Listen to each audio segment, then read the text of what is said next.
welcome back to my channel at ngayon ay ikukwento ko naman sa inyo kung ano ang mga naganap ngayong araw na to.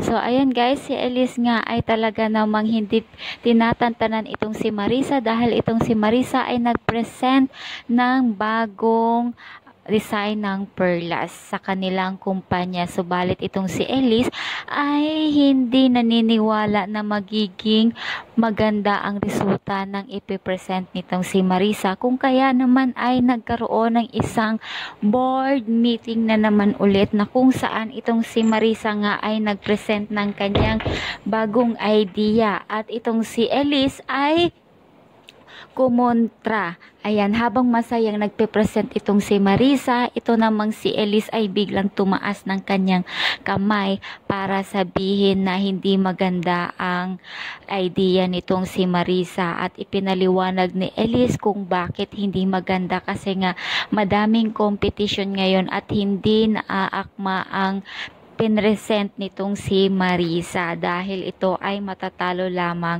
sa mga kakompetensya. At yun naman ay nagsang-ayon naman ang lahat ng board members kung kaya naman ay hininto ang meeting na yon na pagpe-present nitong si Marisa, kung kaya itong si Marisa ay napahiya ng husto sa mga board members. At itong si Oscar ay panay ngiti dahil sa natalo itong si Marisa at tinanong nga ni Oscar itong si Marisa, akala ko nga ba hindi ka matatalo?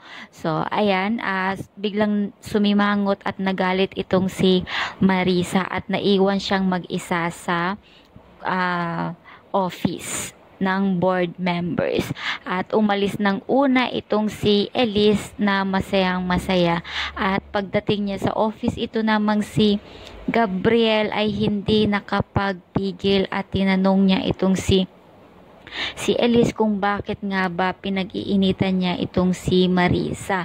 At sabi ni Elise ay kasi alam niya ang buong katotohanan at meron pa nga palang nangyari dahil itong si Elise ay kinausap ni Gabriel sa labas ng opisina at biglang lumabas naman itong si Marisa pagkatapos ng board meeting.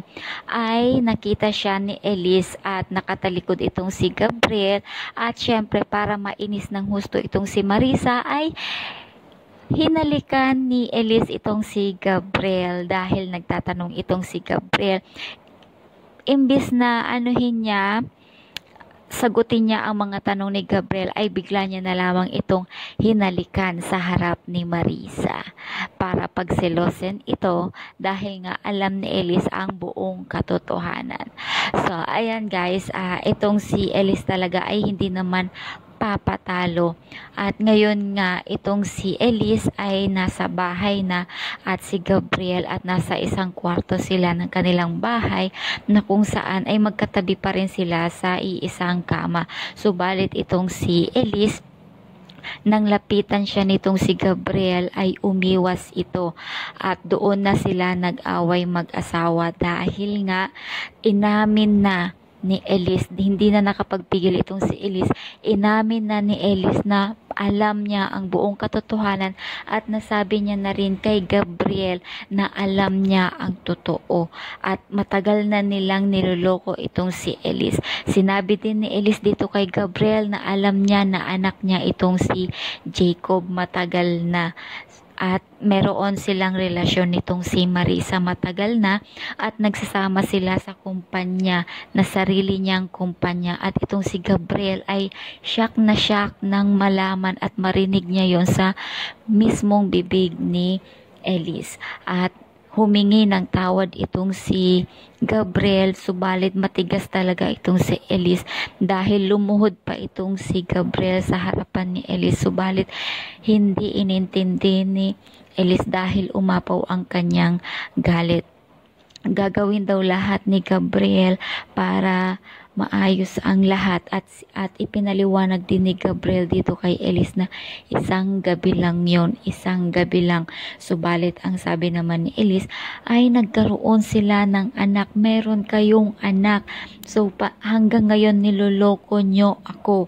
So ayan, itong si Gabriel ay walang nagawa kasi matigas talaga itong si Elise at masyado naman talaga itong nasaktan kung kaya ganun na lamang ang reaction nitong si Elise. So, walang nagawa itong si Gabriel at ngayon ang pakahihintay natin kung paano kaya kung malaman na din ni Marisa na alam na nga talaga ni Elise ang lahat. Ano kaya ang gagawin nitong si Marisa dahil pinaalam na ni Elise dito kay Gabriel na alam niya ang lahat. Ano kaya ang mga pagbabago sa loob ng kumpanya or sa loob ng opisina? Ayan. So, madaming kakaabangan tayo ditong episode na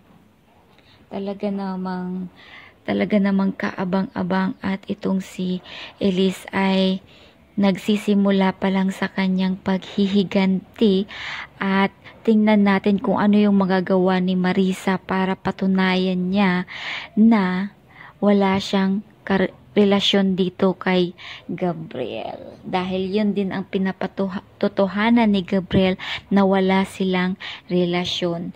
Sabi niya dito kay Elise. At ano din kaya ang gagawin ni Nanay Lusing na inamin na nga talaga ni Elise dito kay Gabriel? Malalaman na din kaya ng buong pamilya ni Gabriel na alam na ni Elise ang buong katotohanan na pinagloloko siya nito ni Gabriel at ng kanyang best friend na si Maria. See you next episode guys. Bye!